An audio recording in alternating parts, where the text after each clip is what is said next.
tema dessa nossa aula de hoje. Então tá aí aparecendo para vocês composto mercadológico, gerenciamento dos canais de vendas. Tá aqui a nossa unidade 2, a competência, conhecer os métodos e as técnicas da gestão do gerenciamento dos canais de vendas. Basicamente hoje a gente fala de canais de vendas. Resumo, por que estudar gerenciamento dos canais de vendas e o PDV, ponto de venda, e o e-commerce e suas variáveis, como diferenciar ações de marketing de merchandising, as nossas palavras-chave, canais de vendas, pontos de vendas, merchandising. O título da nossa teleaula, gerenciamento dos canais de vendas, é a número 2, já vamos direto contextualizar. Quando conhecemos as ferramentas corretas para o gerenciamento dos canais de vendas, mais facilmente conseguimos identificar estratégias adequadas para ações no PDV, e-commerce e merchandising. Então, nessa nossa aula de hoje, a gente fala sobre PDV, sobre e-commerce e merchandising, a diferença de cada um desses itens, mas todos esses itens relacionados aos canais de venda. Ok? Comecemos então, vamos dar uma olhada.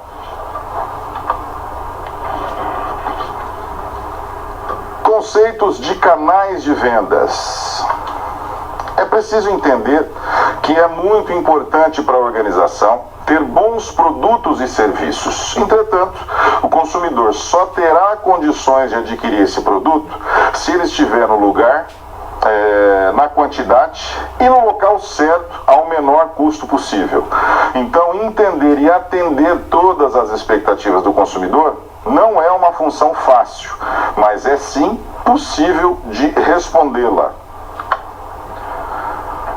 É preciso entender que o canal de venda ou distribuição é um grupo de pessoas, empresas ou estoques, equipamentos e edificações, centros de distribuição que levam o produto ou serviço aonde o consumidor está no tempo e no momento adequado a ele.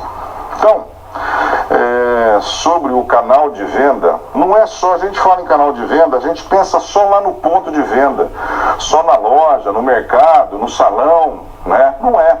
Há vários fatores que envolvem o canal de venda. Ele é mais complexo do que pensar só nisso.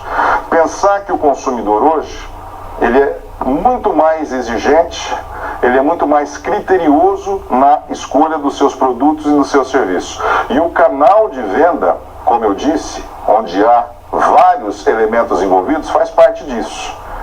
Se você, como aconteceu comigo outro dia, você vai ver um carro que você está querendo comprar. Fui com um amigo meu que ele queria comprar um carro e ele até pediu para eu conversar com o pessoal do estacionamento para ver um horário alternativo que ele só poderia ir na hora de almoço. Eu liguei para esse estacionamento, perguntei do carro que ele queria, o vendedor me falou, não, o carro está aqui. Eu falei, a gente vai tal hora, porque o horário de almoço é meio corrido. Ele falou, não, pode vir. E nós chegamos, porque eu fui com ele, não estava nem o vendedor e nem o carro naquele estacionamento. Então, não é só aquele canal de... não é só o estacionamento, o local físico que tem os automóveis. Aquele vendedor faz parte, ele já estragou aquela venda. Ele não voltou, né? Não era eu que estava vendo, era ele. Não voltou, não quis mais voltar naquele local, porque uma parte, que é o atendimento, que faz parte da venda, não reagiu a contento. Claro, pode ter levado muito a sério, pode ter visto outro carro, pode ter gostado, talvez exagerou, mas o vendedor não pode fazer isso. Num momento tão crítico que nós estamos pela disputa de clientes, o vendedor não pode se dar ao luxo de agendar com o cliente um horário e depois acabar não cumprindo esse horário, tá? Então, o canal de venda é isso. A gente pensar nele como um todo, tudo que envolve iluminação, estacionamento, pintura, layout, atendimento, pessoas que fazem parte desse canal de vendas. Falou de canal de vendas, a gente imediatamente associa só ao local físico. É mais do que isso, tá? Vamos dar uma olhada nas funções desse canal. Vamos para o quadro. Um canal de vendas tem como função, ou como uma de suas funções, agrupar as informações sobre os clientes atuais e potenciais e concorrentes, negociar com o fabricante uma precificação adequada e outras condições, fechar os pedidos com os fabricantes, Armazenar e fazer a movimentação, proporcionar as condições de pagamento, assumir todos os riscos da operação. Essas, então, as funções. Vão ver os fluxos. Fluxo físico, a movimentação de bens, fluxo de propriedade, transfere direitos, fluxo de informação, saída e retorno de informações, fluxo de pagamentos, transferência de recursos, fluxo de promoções, informar de forma persuasiva as decisões dos participantes do canal. Tá? Então, como a gente já falou, do canal de vendas, e esse canal que a gente acabou de ver, ele tem ali algumas funções. Essas funções, a gente acabou de passar, vamos destacar aqui nas funções do canal, armazenar e fazer a movimentação. Às vezes você está andando, e quando eu falo um canal, pode ser o mercadinho que você tem próximo da sua casa, e pode ser um atacado enorme que também você tem próximo ali da sua casa. Não estou falando isso, independe do tamanho, os cuidados têm que ser o mesmo. Você está andando no corredor, o cara coloca lá 5, 6 pacotes de açúcar, de arroz e feijão, não se preocupa em facilitar a vida, você é o cliente. Já no local maior, andando com aquele tratorzinho, sem fazer ali o bloqueio daqueles corredores para a segurança dos clientes, tudo isso tem que ser pensado. Destaco aqui no fluxo do canal, fluxo de informação, saída e retorno de informações. Informação hoje é impreciso, independente do tamanho da empresa. Então, o canal fazia aí, cobrar dos seus fornecedores, informação de quem? Dos concorrentes, de clientes, de produtos novos, cobrar isso para saber para onde que o mercado está indo e para que o fornecedor possa ajudar nessa parceria lá, o varejo, a poder se destacar um pouco mais do que os outros, ok? O que mais? Nível de canal. As organizações podem idealizar os seus canais de venda para que assim seus produtos cheguem a todos os consumidores, onde quer que eles estejam. Aí tem um gráfico aqui com os níveis de canais de distribuição. Aqui no começo nós temos o fabricante ou o produtor. Vamos pegar a primeira linha e vamos dar um exemplo aqui. Leite mesmo, leite que a gente toma de manhã, leite B, leite A, leite C. Nós temos o fabricante ou o produtor lá no comecinho, tá? Que está aqui. Esse fabricante ou o produtor já passa para uma cooperativa, depois ele passa para um atacadista, quando ele fizer esse caminho de canal, ou um distribuidor, que vai passar para o varejista, que é a padaria próxima da sua casa, que depois vai entregar lá para o consumidor final. Um canal limitado não tem essa passagem pelo atacadista ou pelo distribuidor. Uma que a gente tem visto bastante hoje, a parte de verduras e até carnes também começam a utilizar desse canal limitado. O primeiro, eu não disse, é o canal estendido, onde faz parte o atacadista ou o distribuidor. Tirando o atacadista, onde o fabricante passa direto para varejista, que é o canal limitado, como eu disse, eu vejo hoje muitas, nem são pequenas empresas, às vezes pequenos grupos de agricultores fazendo isso. Sai do produtor direto para o varejista para já chegar para o consumidor final. E ainda um terceiro modelo, que é o canal direto, que sai do fabricante e já vai para o consumidor final. Nesse modelo aqui, então, desse terceiro, que é o canal direto, sai do fabricante e vai direto já para o consumidor. Nós temos a Avon, temos Natura, que não tem esses intermediários participando da venda. Hoje se confunde bastante essa parte de canal de venda, porque mistura um pouco de atacado, mistura um pouco com varejo, a gente já vai ver sobre isso, mas vamos pensar no modelo tradicional, ainda sendo o atacado que passa para o varejista e o varejista fazendo a parte de venda final, que é onde efetivamente o cliente vai lá e acaba tocando, pegando no seu produto. Beleza? Continuando. Vamos ver sobre o que a gente fala agora.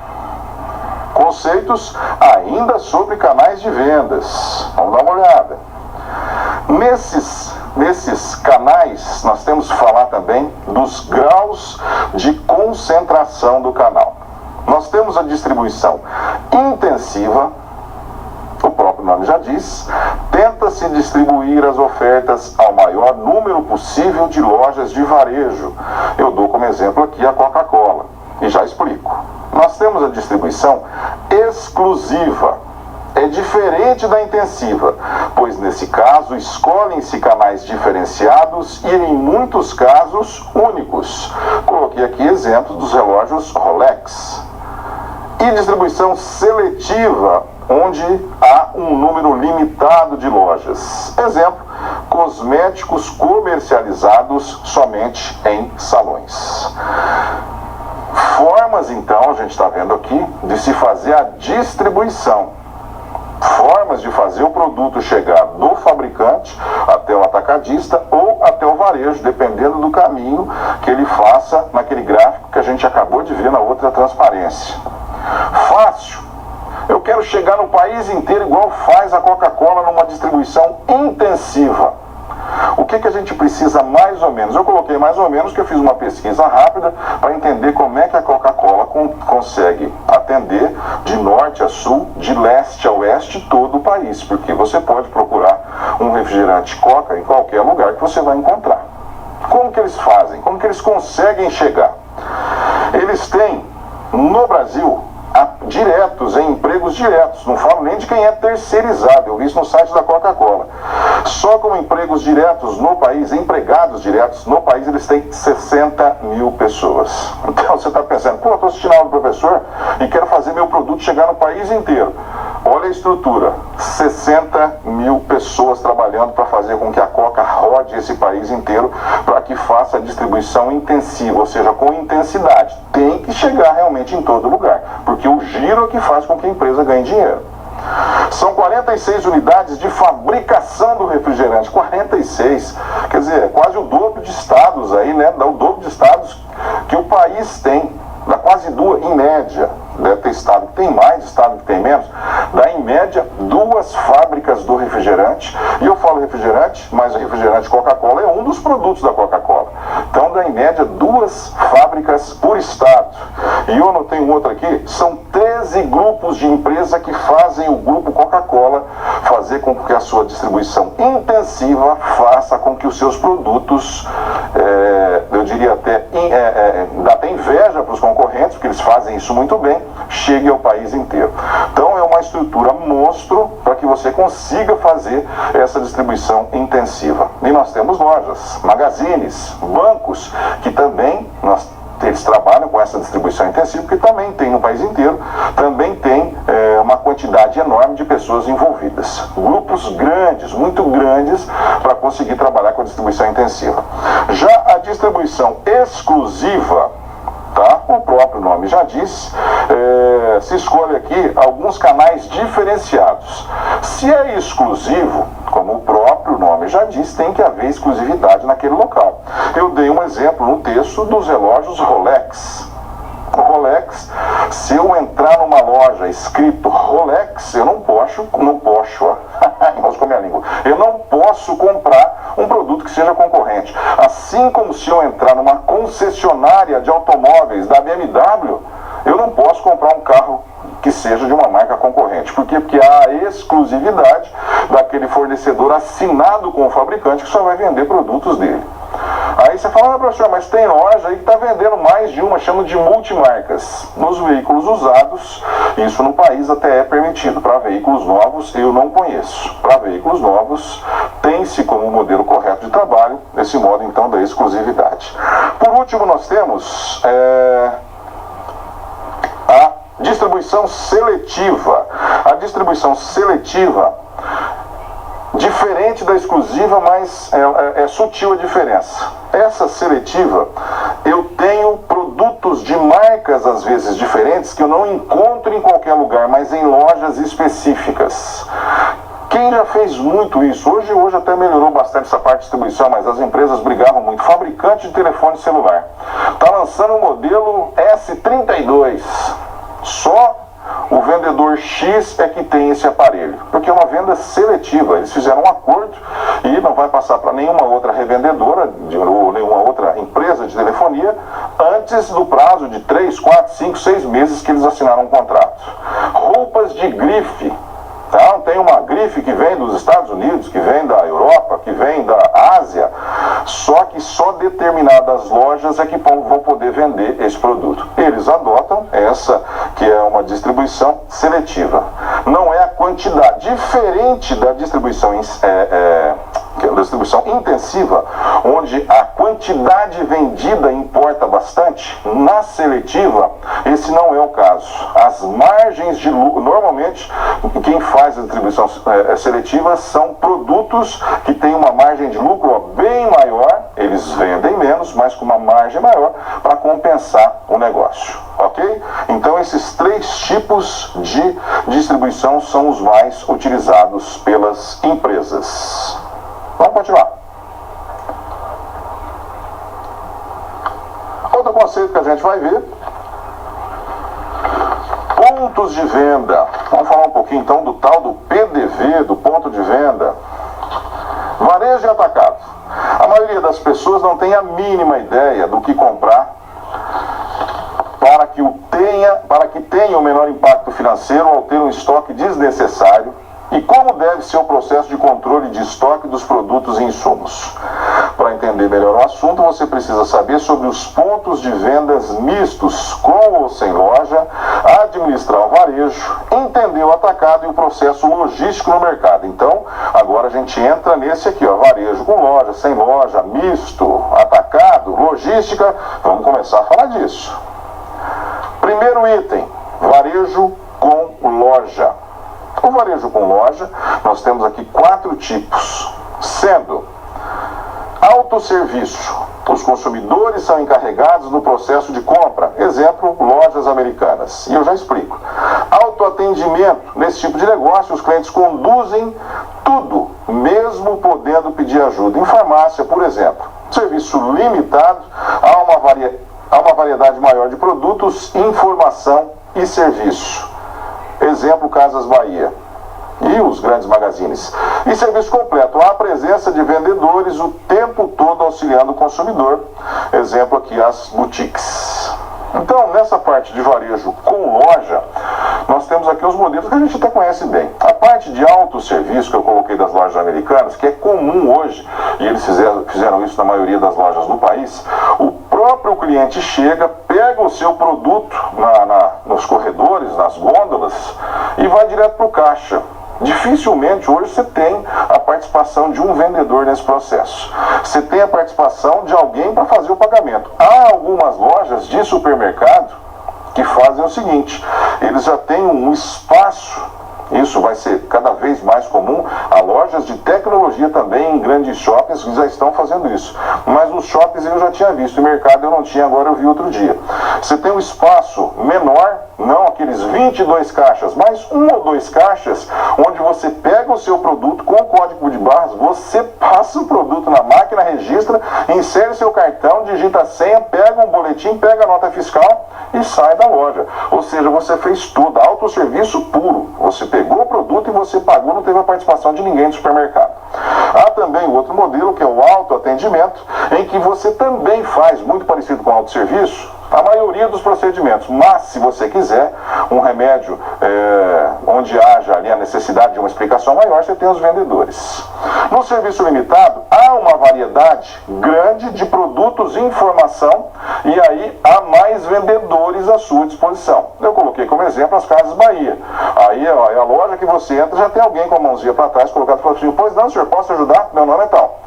Isso a gente também já está acostumado, isso que eu falei que não ia ser surpresa. E por último, a parte de serviço completo, aqui é o atendimento total realmente. Quando você vai numa boutique, quando você vai numa loja de produtos importados, quando você vai numa loja de roupas de grife, o atendimento é personalizado.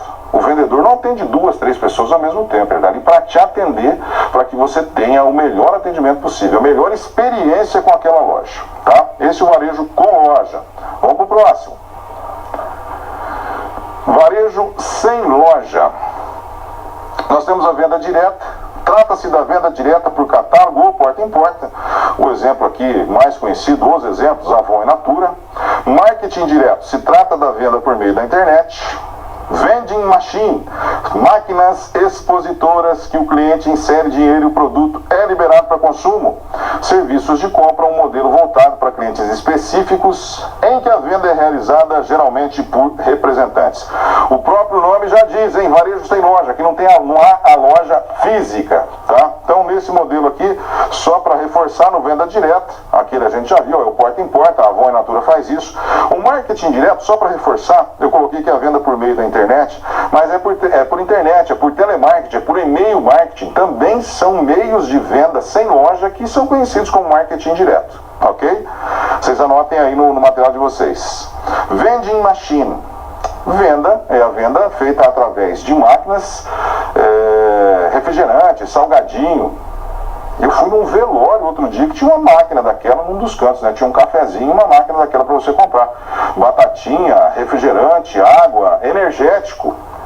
Então, como é que você faz? Você seleciona lá o número do produto, passa o seu cartão ou insere dinheiro aos dois modelos e pega o produto. Não há participação de ninguém nessa venda, de ninguém que eu digo para fazer a parte da venda. E a última parte de serviços de compra. Serviço de compra. Modelo voltado para clientes específicos, onde a venda normalmente é realizada por representante. Aonde que a gente vê bastante isso? No setor médico. Às vezes você está aguardando para fazer uma consulta, chega alguém com uma pastinha e fala, não, avisa para o doutor que é o fulano. E aí ele entra, apresenta os produtos para que o médico conheça e faça ali a sua indicação, se ele achar que isso é bom ou se ele achar que isso realmente vale a pena. Aí você fala assim, professor, então o cara é vendedor, não, é assim que funciona realmente, e tem que ser assim para que o médico conheça os produtos novos que estão no mercado, porque senão a gente ia ficar tomando AS para dor de cabeça a vida inteira, né? E a gente vê que tem outros produtos que são oferecidos. Ainda, varejo com loja, varejo sem loja, varejo online. Grande parte das empresas com presença física não substituem seu canal de vendas já existente pelo e-commerce, e sim acabam optando pelo uso de diversos canais. Com a popularização dos smartphones e acesso maior da população à internet, existe um dilema por parte das empresas em usar a plataforma online para efetuar suas vendas ou manter o processo tradicional de negociação. Vamos ver mais um, eu já explico. É claro que o e-commerce facilitou a venda e a distribuição de alguns produtos. Entretanto, a velocidade da internet fez com que o consumidor também quisesse a mesma agilidade na entrega das lojas online, e esse é um dos grandes problemas, cumprimento de prazos. Uma maneira interessante da utilização dos meios eletrônicos é usá-los como ferramentas de relacionamento, como a prática de fóruns, blogs e redes sociais. No varejo online, por que o varejo online ele traz ali uma dúvida muito grande para a empresa? Porque realmente os custos caem bastante. Eu vou dar dois exemplos aqui de quem se utiliza muito bem do varejo online. Americanas.com. Hoje, talvez, a empresa que mais faça vendas online no país. Americanas.com. Mas tem uma outra que chama Magazine Luiza, que fez, não é só Magazine Luiza, é Magazine Luiza, acho que o Ponto Frio também fez isso, talvez a própria Americanas, eu não conheço. Na reportagem que eu vi só falava do Magazine Luiza, mas eu imagino que os outros já estejam fazendo também. É uma sacada fantástica. Fica entre o meio termo da loja física e o e-commerce. Se eu entrar numa loja qualquer de e-commerce e fizer a compra, eu tenho um prazo de entrega para receber aquele material. 3, 4, 5, 10, 15 dias, 10 dias úteis, 7 dias úteis. O que pode diminuir muito, consideravelmente, esse prazo? E eu vi quem fez isso foi o Magazine Luiza, achei muito interessante. Quando eu faço a compra pelo site, eu seto se eu não quero retirar aquele produto na loja, uma loja que fique próxima a mim. Não são todos os produtos. Por exemplo, comprei um jogo de pneu e coloquei, estou em Londrina, quero ver, tem uma loja em Londrina? Opa, tem. Eu seto aquela loja, eu marco o dia que eu vou buscar esse produto num prazo normalmente menor do que seria a entrega pelo e-commerce. Não é igual eu ir na loja, eu vou lá e compro e já levo o produto para casa, mas não demora tanto com o e-commerce, por isso que eu falei fica um pouco no meio. Então já se começa a misturar um pouco a parte do e-commerce com a parte da loja física para facilitar a vida do cliente. As grandes empresas, imagino que seja uma estratégia a ser adotada por todas elas, tá? Achei muito interessante, ok? O que mais? Passemos agora por uma outra parte parte da nossa aula, que é a resolução de uma situação-problema. Qual que é a situação-problema? Empresários precisam conhecer os fluxos dos canais de vendas e estratégias de varejo. O varejo é o prestador de serviços que interage diretamente com o consumidor final, a gente viu naquele gráfico, e atualmente é ali que existe o maior processo de decisão de compra do consumidor. São eles que contribuem para a satisfação e o valor percebido do mercado-alvo. Então, olha que interessante. Varejo, a última etapa da venda, onde efetivamente o cliente pega o seu produto e leva para casa. Foi feito lá no fabricante, passou pelo atacadista, passou pelo varejista e aí o cliente comprou. Nesse processo de decisão, tá? Já que o varejo é o prestador, no pequeno varejo ainda há muito a confiança para que essa venda seja feita. Ou seja, até brinco, é no fio do bigode. Às vezes ali a caderneta, é anotado o nome, a pessoa paga 1, 2 vezes por mês. Por quê? Porque a gente pensa que nas grandes lojas, nos grandes supermercados, isso não existe. Você não consegue assinar uma caderneta, você tem que passar o seu cartão, dar um cheque. E cheque cada vez também mais sendo menos aceito nesses estabelecimentos. O pequeno, para poder concorrer, ele faz ali a sua venda fiado, para que a pessoa pague 1, 2 vezes por mês, como eu já falei, e com isso eles conseguem se manter. Os pequenos varejistas enfrentando os grandes varejistas. O que mais? Eles são responsáveis por criar um local para a comercialização dos produtos físico ou virtual, eles quem? Os varejistas.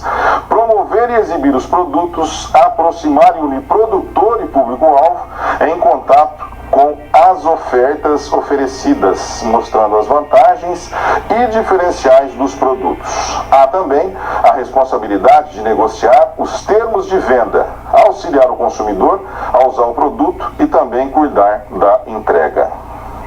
Como que o pequeno varejo pode fazer isso? O grande varejo, ele tem os seus próprios promotores, pessoas que só fazem isso, pessoas encarregadas de auxiliar o cliente nesse processo de compra. Aí você fala assim, professor, mas o pequeno varejo não tem condição de colocar um cara de promotor de venda só para atender o cliente. Tem que ter repositor, gente vendo preço, gente vendo segurança. Faça, tá? Aí um conselho para o pequeno comércio, para o pequeno varejista, faça parcerias com os fabricantes fazem isso, eles colocam os promotores de venda, eles colocam alguém para mudar a vitrine, eles colocam alguém para ver como que fica melhor na prateleira os produtos em destaque. Claro que quem fizer isso privilegia os seus produtos, mas é mais do que justo que haja uma troca. Ele manda uma equipe para ensinar a sua equipe a vender melhor e você dá destaque para esse cara ou para os produtos desse cara na sua loja. Então dá para fazer, dá para buscar soluções, mesmo que não haja aí dinheiro envolvido que você precise, onde você precise fazer o pagamento disso, ok? Ainda,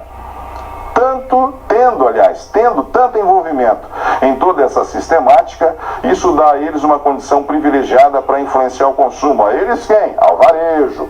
E transforma assim o varejo como primordial para o sucesso do canal de distribuição e marketing como um todo. Mesmo o produtor tendo um produto excelente, promoção e preço adequado, além de uma distribuição correta, somente quando o consumidor está no varejo é que ele tomará a sua decisão de compra, tá? Então, como eu disse, varejo, última etapa, onde ele coloca. O que o varejista? Qual que era nossa SP? Empresários precisam conhecer os fluxos dos canais de venda e estratégias de varejo. Falei das estratégias dos grandes, eles têm o seu próprio grupo para fazer isso, e dos pequenos como é que dá para fazer. O que mais que dá para se aproveitar? O pequeno varejista, coisa que o grande não consegue fazer, chama o seu cliente pelo nome. Sabe o que ele compra, tem as informações, sabe até a classe social desse cliente, mesmo nunca tendo feito nenhum curso sobre isso. Pelo carro que ele tem, pelo jeito que ele se veste, pelas coisas que ele compra. Aí você fala, então tem um cara, porque ele compra mais filé ou mais picanha do que ele compra uma carne segunda? Sim, é desse jeito que ele faz, na cabeça dele, o pequeno varejista, uma classificação de clientes.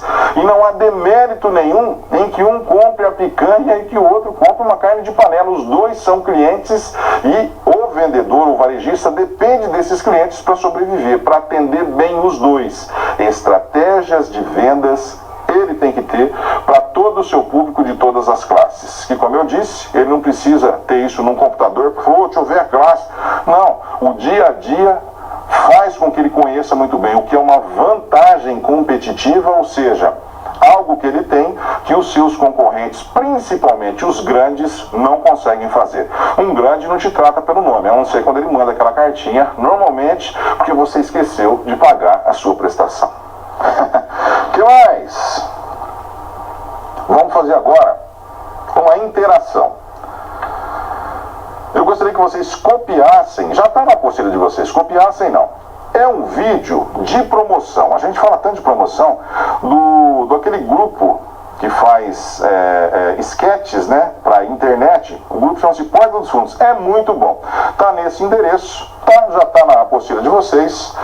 Pode voltar comigo só para eu falar. Aqui é exatamente a situação que passa com muitos de nós já passou por aquela situação que eles retratam nesse vídeo. Claro que com um pouco de humor e com o exagero que o humor permite, mas é interessante a gente assistir, porque fala muito desses itens que a gente está falando até agora, tá? E aí um outro caso de interação, vamos dar uma olhada. Tá aqui, como a gente não vai passar o vídeo, o que eu gostaria que vocês fizessem nesse momento?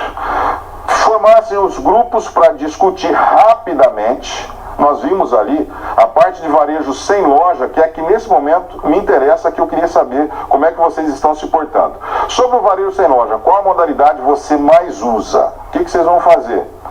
Reúnam-se aí rapidamente, coloquem 2, 3 pessoas, coloquem uma, duas, ou a opinião de uma, duas pessoas, mandem para cá, que eu faça a leitura e os comentários com vocês daqui a pouquinho.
Pessoal, retornando, quis saber de vocês quais as modalidades de varejo sem loja, daquelas que nós estudamos, que vocês mais utilizam.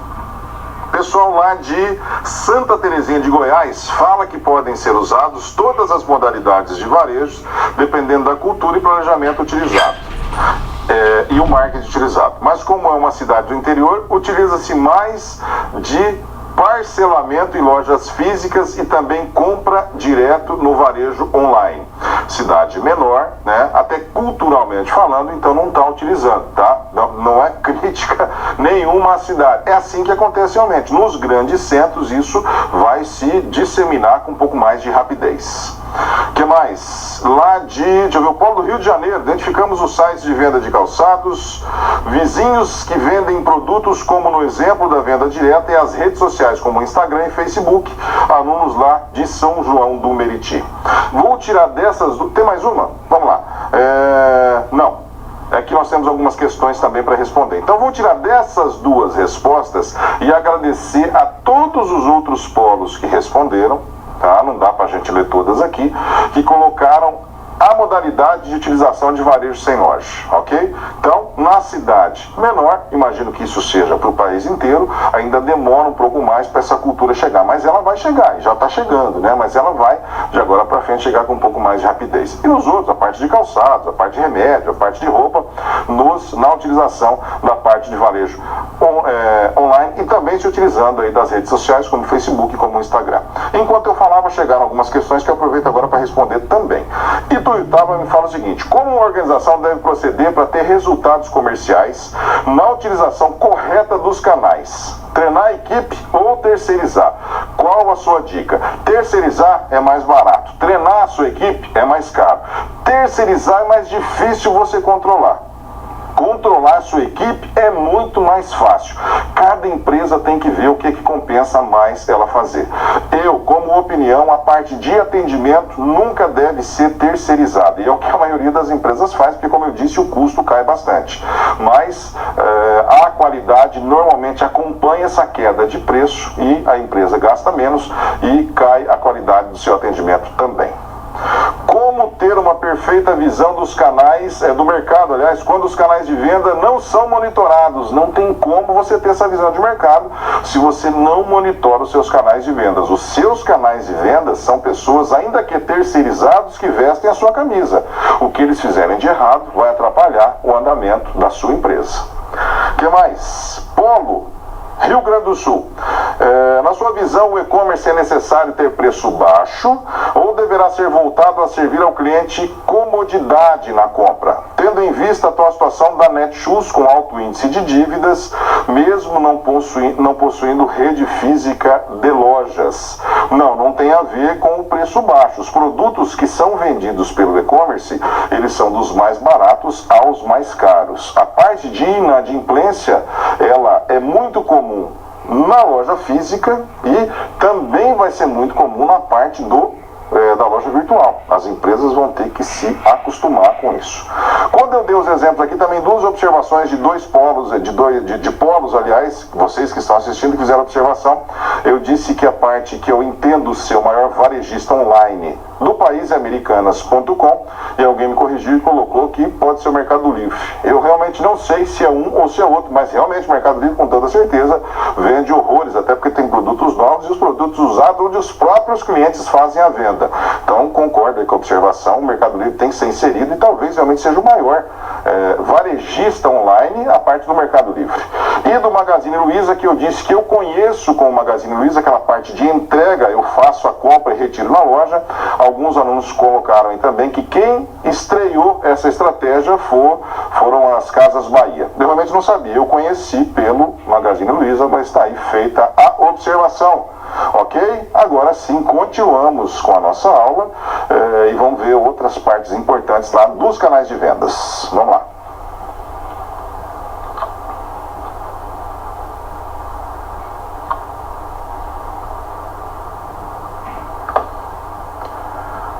Falando de novo sobre pontos de vendas, agora a gente fala sobre os principais tipos de atacado. Nós temos o atacadista distribuidor, oferecem o mesmo serviço que lojas de varejo, ou seja, possuem estoque, equipes de venda, oferecem financiamento de créditos, entregam e oferecem assistência gerencial. Atendem principalmente os varejistas. Nós temos o distribuidor exclusivo, compram de produtores com os quais possuem vínculo exclusivo da região ou produtos. Atacadista de autosserviço. O cliente procura o ponto de venda nos moldes de um hipermercado e ele pega o que quer comprar e o leva até o caixa. Esses locais não têm o mesmo layout de um hipermercado, e sim uma estrutura mais simples e despojada. Um exemplo é o Macro, que é um dos atacadistas do país. E operador, corretor, broker também é chamado, tipo de operação em que um especialista se responsabiliza na intermediação do negócio. Esses corretores têm autoridade contratual para comercializar a produção total de um produtor, tá? Então, comigo aqui, a parte dos principais tipos de atacado, aqui alguns a gente já conhece também, né? Vocês devem conhecer do atacadista distribuidor. Eu dei o exemplo do Macro lá como mas o Macro também é um atacadista distribuidor, que vende principalmente principalmente para o varejista. Nós temos também a rede Açaí, que faz essa parte de atacado e vende principalmente para o consumidor, não, desculpa, vende principalmente para o varejo, tá? Aqui a parte do atacadista distribuidor, o foco é vender para o varejista, para fazer aquele caminho, atacado, varejo, para chegar ao consumidor. A parte do distribuidor exclusivo é quando você vai em um desses atacados, seja nesse aqui que a gente viu, distribuidor, seja do de autosserviço, que a gente vai falar daqui a pouquinho, e encontra algumas marcas de produtos ou alguns produtos somente nesse local. Então, é um tipo de venda, um tipo de parceria que eles fazem para que seja um distribuidor, esse atacado, também um distribuidor exclusivo desses produtos. Na parte do atacadista de autosserviço, muito parecido com um atacadista que vende para o varejo, mas ele vende para o consumidor final também. Há um nome cada vez mais que cresce em utilização de uma modalidade chamada atacarejo. Por quê? Porque é mistura do atacado com o varejo. É um atacado, um próprio macro, como eu dei o exemplo, que vende para o varejista, mas também vende para o consumidor final. Então, no mesmo corredor, você vai ver um cara que comprou 30 caixinhas de sabonete, porque ele tem alguns mercadinhos, e um cliente que comprou uma caixinha porque compensou, o preço ficou mais barato. Ok? E esse operador, esse broker, é um corretor. Então, ele ganha do fornecedor o direito de negociar, por exemplo, uma carga fechada de algum tipo de produto. A negociação é com ele. Ele também, você imagina, uma carga fechada por isso que ele é considerado um tipo de atacado também, porque é uma quantidade grande de produtos que ele pode comercializar, porque ele tem o direito dessa comercialização. E depois a gente fala sobre um outro tema, vamos dar uma olhada. Logística de mercado. É um termo muito interessante, esse termo eu gosto bastante. Logística é o processo de planejar, programar e controlar de maneira eficiente o fluxo e a armazenagem de produtos, bem como os serviços e informações associadas, cobrindo desde o ponto de origem até o ponto de consumo, com o objetivo de atender os requisitos do consumidor. Então, a parte de logística nada mais é do que essa movimentação toda, proporcionar essa movimentação de uma forma adequada. A logística é um termo que vem desde lá da Grécia, tá? Onde significava cálculo e raciocínio. Desde essa época passou a ser utilizado para as guerras, primeiro para manutenção das tropas, depois para as tropas guerrearem mesmo. Manutenção do quê? Da comida, remédio, era um processo logístico. Depois a parte do processo logístico era a movimentação das tropas. E a gente usa isso em mercado. O mercado se apropriou dessa linguagem de guerra e a logística hoje é essa parte que estuda esses caminhos do produto, desde o fabricante até o consumidor final. Esse é um processo logístico que cada vez mais as empresas têm que estudar para que elas possam diminuir custos e com isso se diferenciar para serem mais competitivas no mercado. Ok? Continuando.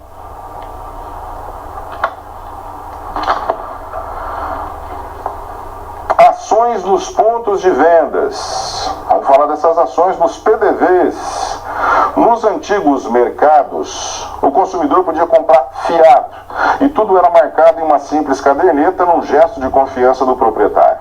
Esse cenário tem se atualizado com tanta velocidade que o comprador hoje é conhecido como shopper, o mercado é chamado de trade e as ações que o fornecedor fabricante realiza no PDV são conhecidas por trade marketing.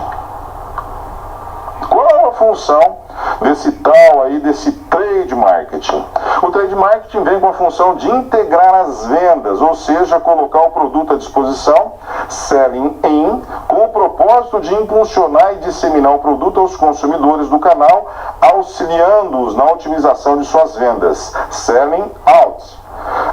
Já explico isso, tá? As ações de trade marketing são são ferramentas que apoiam a construção e divulgação da marca no PDV. As empresas que oferecem ações de trade marketing podem disponibilizar um diferencial competitivo e se tornar um fornecedor preferencial.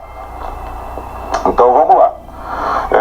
Cliente não é cliente mais, né? Na parte das grandes empresas que trabalham com as estratégias de venda, o cliente é o shopper, o mercado é trade e essas ações que a gente faz no PDV a gente chama de ações de trade marketing. Essa parte do selling in e selling out é a função de integrar a venda. Quando você coloca o selling, na verdade, é a parte de venda. Então, é venda dentro e venda fora. Venda dentro é como que você disponibiliza o produto para que o cliente pega, e isso é chamado de venda para fora, ou seja, a hora que ele pega e retira realmente o seu produto.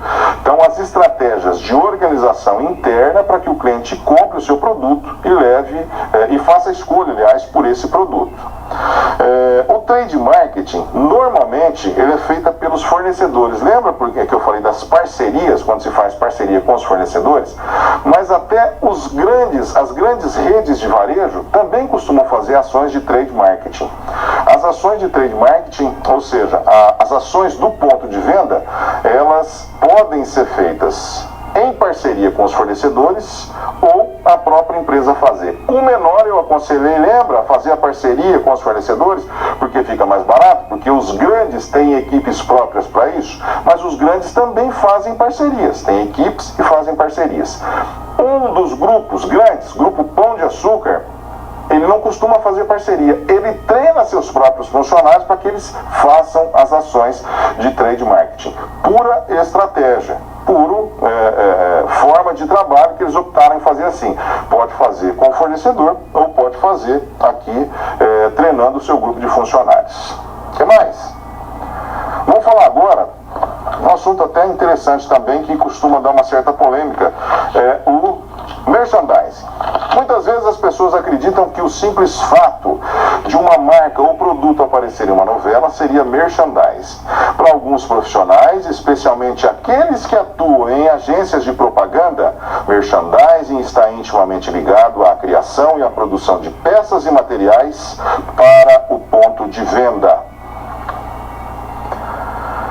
Existem muitos conceitos, mas o que mais se adequa ao real sentido da ação é o da American Marketing Association, que é a Associação Americana de Marketing, que diz que merchandising vem a ser a operação de planejamento necessária para se colocar no mercado o produto certo, no lugar certo, no tempo certo, em quantidade certa e por preço certo. Ou seja, continua a dúvida. Como funciona o merchandising? Todas as ações de merchandising são realizadas no PDV. Grifem, que essa frase é muito importante. E ali será usada como uma técnica para ajustar e adequar o produto ao mercado consumidor. Conceitos equivocados de merchandising. É um equívoco entender como merchandising ações em novelas, seriados, filmes, propagandas e eventos. E mais uma, eu já explico tudo. Outro equívoco.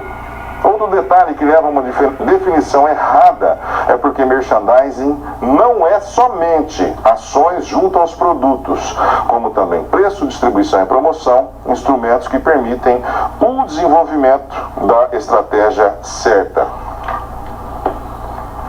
Então vamos lá, sobre merchandising. Merchandising como definição: ação no PDV. Merchandising, PDV, compra por impulso. Estou passando, vejo um produto em oferta, pego, coloco dentro do meu carrinho. Ação no PDV, ação de merchandising. Por que é um equívoco dizer que nas novelas, nos filmes, aquilo não é merchandising? O professor está ficando maluco? Assisti a novela das 8 outro dia, estava escrito lá, merchandising Fiat. Estou chutando a marca aqui, realmente não sei se eles fazem, mas acontece.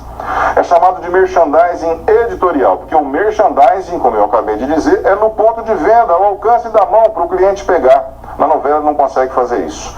Há dois conceitos que são eles são diferentes, de denominações muito parecidas, muito confusos, aliás, porque alguns autores até dizem que significa a mesma coisa. Não vou entrar nessa diferença, mas só vou dizer que eles existem.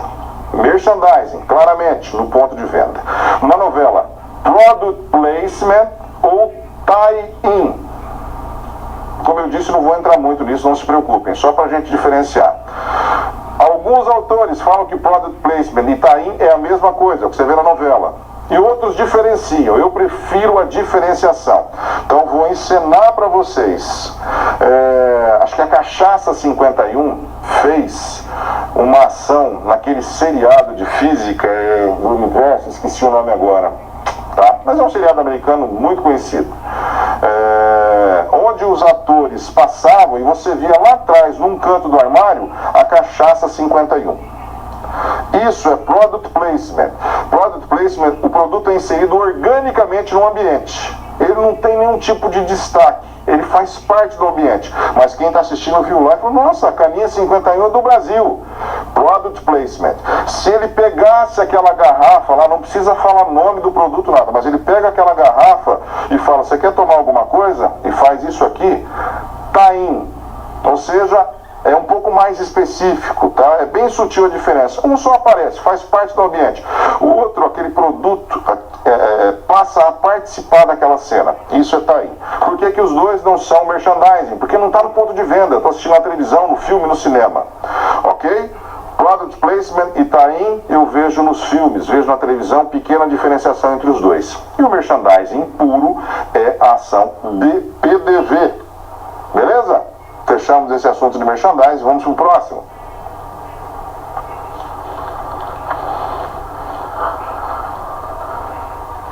Vamos falar agora de e-commerce. Pesquisa realizada pela PayPal 1, em conjunto com a terceira maior empresa de pesquisa e de inteligência de mercado, a Ipsos, mostrou tendência de crescimento do e-commerce. Segundo algumas projeções, o Brasil, nesse segmento, tem faturado em torno de 121 bilhões em transações online e esses números devem aumentar. Pensando em quanto o e-commerce representa no faturamento de muitas organizações, precisamos entender bem a respeito do assunto para tomarmos as decisões acertadas de negócio. Como definimos o comércio eletrônico? É o processo de compra, venda e troca de produtos, serviços e informações por intermédio da internet. De acordo com Calacota e Winston, o comércio eletrônico é definido segundo 4 perspectivas. A da comunicação é a disseminação de produtos, serviços, informações ou pagamentos por meio de redes de computadores ou outros meios eletrônicos. Perspectiva do processo comercial é o emprego da tecnologia para a automação de transações e do fluxo de trabalho. De serviços é uma ferramenta na diminuição de custos e a elevação nos níveis de qualidade e agilidade de atendimento. E a perspectiva online é a possibilidade de compra e venda de produtos e informações pela internet e por outros serviços online. Tá? Então por que a gente fala do e-commerce? É um número absurdo, né? 121 bilhões, números de 2016, movimentados no Brasil através dessa modalidade de negociação que é o e-commerce. Cresce a confiança das pessoas, elas passam a se utilizar mais dessa forma de fazer a compra dos seus produtos. Como que a gente define? Nós vimos aí as quatro perspectivas. A perspectiva da comunicação através de rede de computadores ou outros meios. Quais são os outros meios? Tablet ou, principalmente, o celular. O celular, hoje, pau a pau ali com a rede de utilização do computador, as pessoas fazem a compra online onde elas estão, pagam as suas contas onde elas estão. Diferente do computador, de um desktop, que eu tenho um local físico. Eu faço a hora que eu quero, mas num local que eu só posso fazer dali. O tablet e o telefone me propiciam essa diferença. A perspectiva do processo comercial, né, que é o emprego da tecnologia para automação das transações. Esse emprego da tecnologia é quando eu tenho a chamada página responsiva. As grandes redes de varejo, falei de duas hoje, vou repetir, Casas Bahia e Magazine Luiza, é responsível. É possível a resposta de um para o outro. Eu converso com o site. Isso é um site responsivo. Grandes empresas trabalham, ou seja, eu entro, faço o pedido, vejo como é que está o andamento da entrega, faço o pagamento, tudo conversando com o site. Isso é chamado de site responsivo. Perspectiva de serviços. A empresa faz isso com a intenção de diminuir os seus custos e, claro, está numa modalidade moderna de negociação. Diminui? Claro que diminui. Se você só comercializa online, você não tem custo físico de aluguel, estoque, mão de obra, guarda, segurança, não tem nada disso, tá? Claro, há as diferenças de venda pelo e-commerce e loja física que a gente ainda tem que analisar. Tem gente que não compra no e-commerce e nem vai comprar tão cedo, por isso que a loja física ainda está aí e atuando fortemente. E a última forma do varejo, que é a perspectiva online. Possibilidade de compra e venda de produtos e informações pela internet. Produtos e informações. Diferente do site responsivo, nesse caso você não precisa fazer todo o processo de venda pela internet, mas você precisa estar lá. Vou dar um exemplo de um açougue de um amigo meu que tem próximo da minha casa. Às vezes as pessoas me perguntam e eu falo o nome, e se eu não tenho um cartãozinho para ver o telefone, eu não consigo, não tenho, não decorei, não sei o telefone. E já falei para ele não precisa estar lá na internet para eu entrar, colocar meu nome, colocar a carne que eu quero, ver quanto que deu e pagar por ali. Porque ele não tem hoje a condição de fazer isso. Mas ele tem condição de estar lá na internet com as informações. Açougue do fulano, rua tal, número tal, telefone, principais produtos, horário de funcionamento, dias da semana, tudo numa página só. Eu busquei lá no Google, quando eu transmiti já me deu o endereço, me deu todos os dados que eu estou precisando. Está fazendo comércio eletrônico também, mesmo que não haja aquele site perfeito que é o que todo mundo sonha. Mas estar na internet é fundamental. Ainda, estrutura básica do funcionamento do e-commerce. Desde o desenvolvimento da internet, foram criadas várias bases para o funcionamento do e-commerce e surgiram derivações como m-commerce, que é o mobile commerce, que é o comércio por meio de dispositivos móveis, como eu acabei de dizer. T-commerce, ou television commerce, por meio da TV, por meio daqueles programas que a gente assiste, pega o telefone e liga e já compra o produto que a gente acabou de ver anunciado. O social commerce, pelas redes sociais. E o mais recente, ainda que seja também pelas redes sociais, mas um pouco mais dirigido, um pouco mais específico, que é o F-commerce, sigla para designar transações via Facebook. Sobre os benefícios, para a empresa, amplia a cobertura de atuação da organização nos mercados locais, nacionais e até internacionais. Possibilita a empresa administrar toda a cadeia de suprimentos de forma eletrônica. Redução dos custos de telecomunicações. Possibilita às pequenas e médias empresas competir com as grandes organizações, porque não tem tamanho. Aqui é a rapidez com que os clientes podem ser atendidos. Para os clientes, os benefícios permitem que os consumidores possam comprar seus produtos e serviços mais baratos, além de possibilitar aos consumidores que façam pesquisas rápidas online. Permite que os consumidores realizem suas compras ou transações na hora que quiser. Dá a condição ao consumidor conseguir informações importantes e detalhadas rapidamente. Então, há benefícios do comércio online, tanto para as empresas quanto para os consumidores. O sonho de todo mundo é já colocar sua empresa no comércio online, possibilitando tudo que o cliente precisa fazer. Eu sei que isso não é possível para todo mundo, seja pela falta de grana, de pagar um profissional, de sistemas para fazer isso. Então, faça a parte mais simples, só esteja lá para facilitar a vida do seu cliente, ok? Continuando.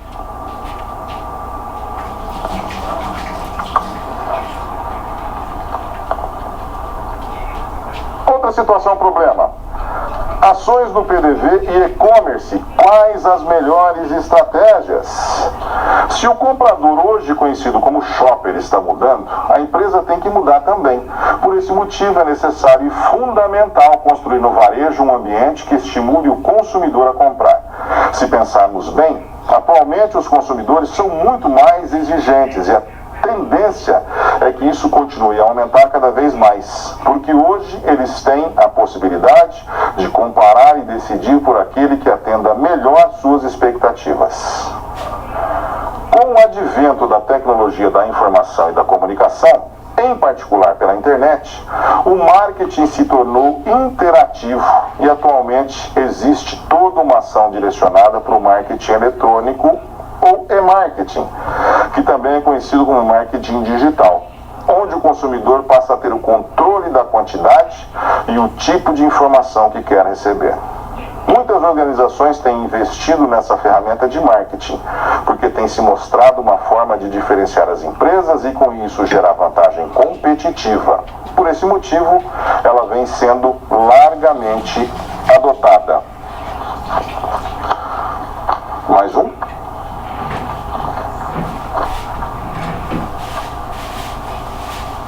Só um pouquinho. Ah não, é só isso daqui. Então vamos voltar, só voltar aqui para a pergunta para vocês. Ó.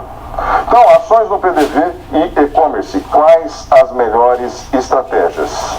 Então, se o problema, a gente viu cliente exigente, a gente viu cada vez mais os concorrentes brigando com a gente viu, fora os concorrentes, fora os clientes, os fornecedores podem ser nossos parceiros. Essas são as ações que a gente pode fazer no nosso PDV. O que a gente pode explorar? O grande, ele tem condição, tem dinheiro para fazer as suas ações. E o pequeno, o que pode fazer?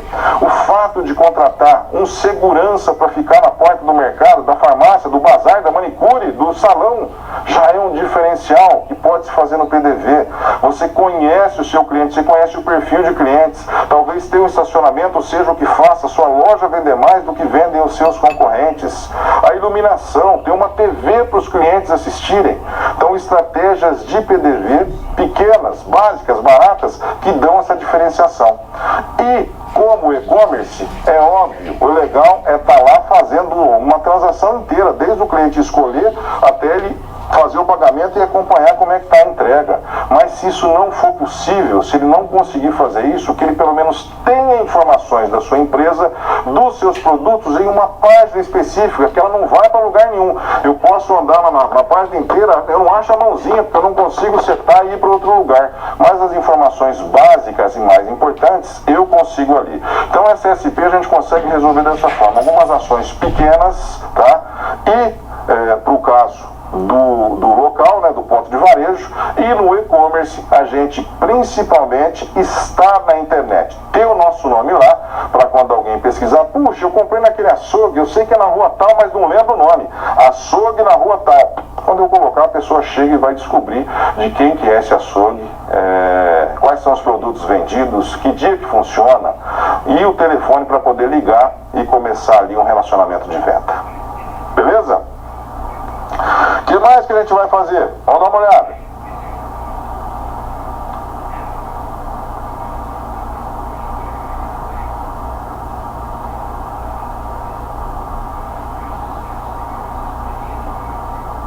Gostam desse nome aí? Kahoot, tá? Então podem se preparar.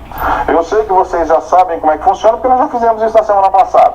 Hoje eu diminuí o tempo, já vou avisar, são questões de mercado com 20 segundos para resolver, para a gente extrapolar o nosso tempo, igual a gente fez na semana passada. A mesma coisa, já entra aí, kahoot.it, enquanto eu vou abrir o PIN para passar para vocês colocarem o nome e para que a gente possa fazer o jogo. Kahoot.it, vão abrindo aí no celular para que a gente possa colocar o PIN, tá?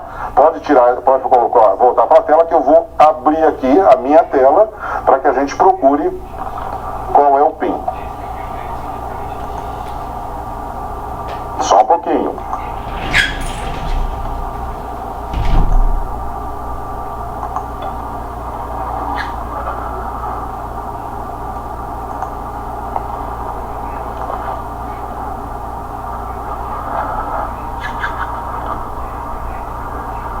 Tá aí o número do PIN para vocês. Kahoot.it vai abrir uma tela pedindo um PIN. Vocês vão colocar 609-584 e ela vai pedir o nickname, o nome para vocês participarem do jogo. Tá? Vou dar um tempinho para vocês se logarem para que a gente possa começar aí. Já começou, ó. Vanessa, o Bruno, Raquel, nossa, loucura. Vamos lá.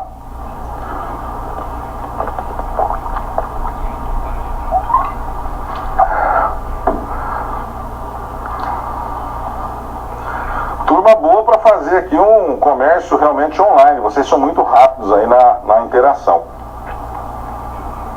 Mais um pouquinho, um tempinho para que todo mundo possa se logar e participar do jogo.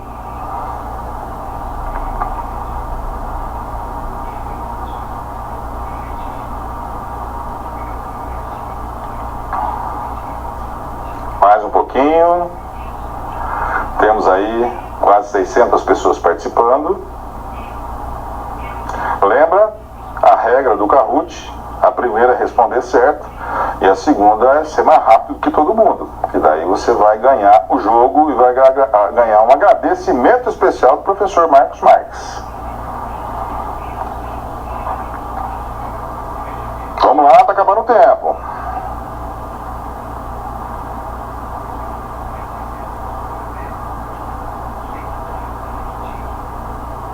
Mais 10 segundos. E aí eu vou ter que começar, senão a gente não consegue terminar o nosso joguinho.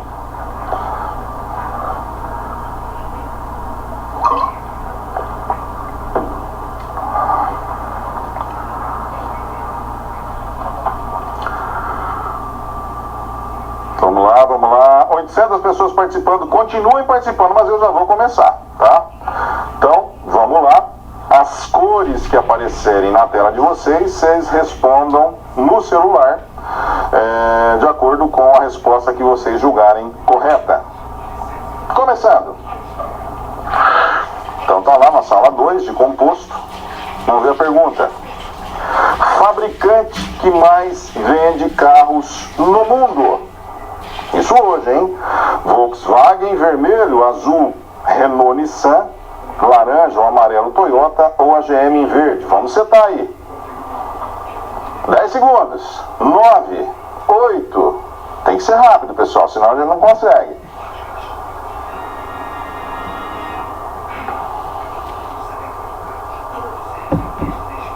Tempo esgotado. Vamos ver. Olha lá. A maioria acertou. 427 pessoas colocou que quem vende mais carro no mundo é a Volkswagen. A venda, só para vocês saberem, é nessa ordem. Primeiro a Volks, depois a Renault, Nissan, depois a Toyota, depois a GM, tá? Então, parabéns aí que a maioria acertou. Vamos ver quem está na frente. É a Cristiane. A Cristiane foi bem rápida na resposta dela. Pergunta 2. Produtos bastante raros e tão incomuns que parecem mentira. Qual deles é verdadeiro? Sorvete com sabor de alho, bebida em lata sabor panqueca, água com sabor de carne, creme de chocolate com maconha. Que loucura. 9 segundos. 8.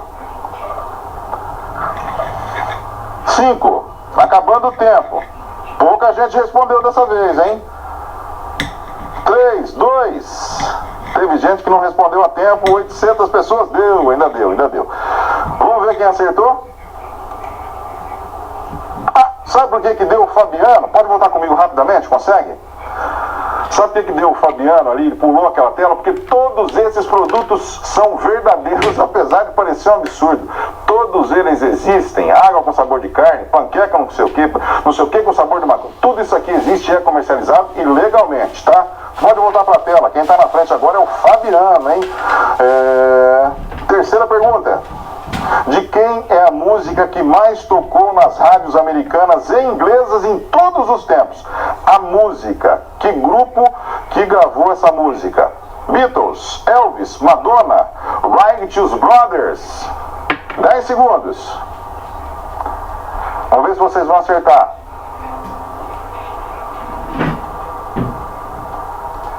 8 segundos.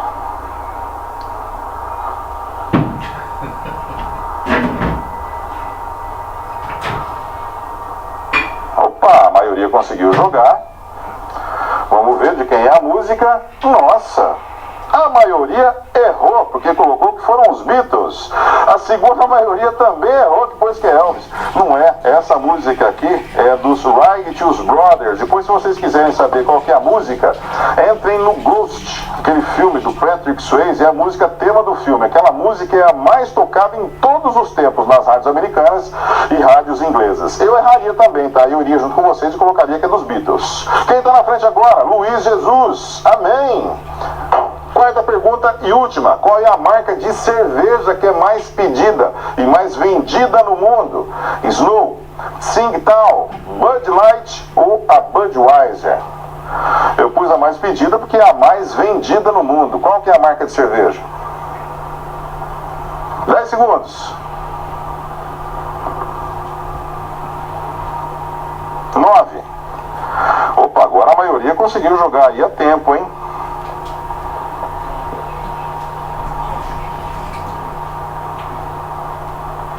Vamos ver quem vai acertar, vamos ver.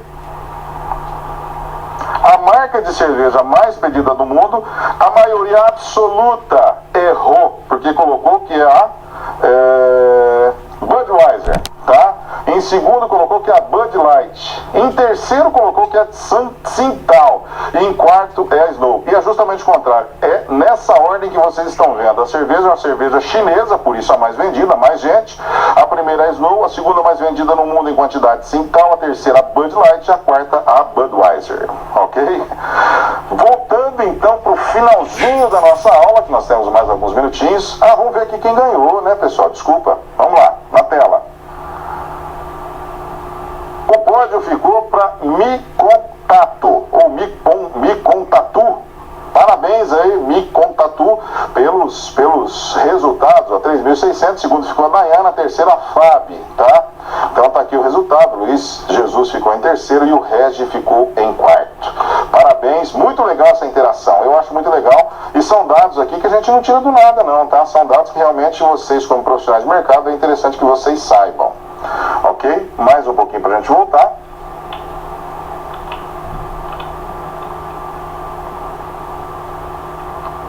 Vamos lá então, voltando para a nossa aula. Como síntese então, para a gente encerrar, nessa teleaula você entendeu que a empresa deve entender as expectativas dos clientes e adaptar seus canais de venda para atender essas expectativas. A importância das ações no PDV, local onde o cliente normalmente decide suas compras. A importância de entender e oferecer o e-commerce aos seus clientes, já que essa modalidade oferece formas claras de vantagens aos dois lados.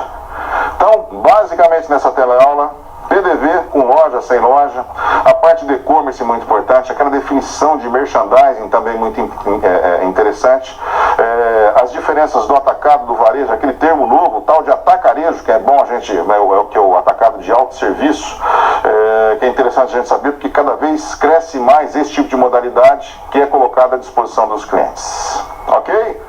Finalizamos assim a nossa aula de número 2. Agradeço bastante a participação de vocês.